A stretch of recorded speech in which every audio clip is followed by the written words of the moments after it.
Stamp art. This picture looks so colorful.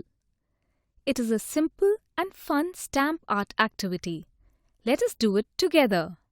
You will need pencil, poster paints. Pour paints of different colors on a paper plate. Dip the back of a pencil in the paint.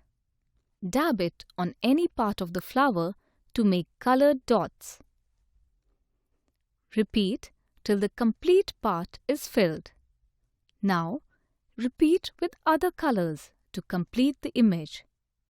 You may try using different colors for different sections. The stamp art is ready. It looks so colorful and is so easy to make.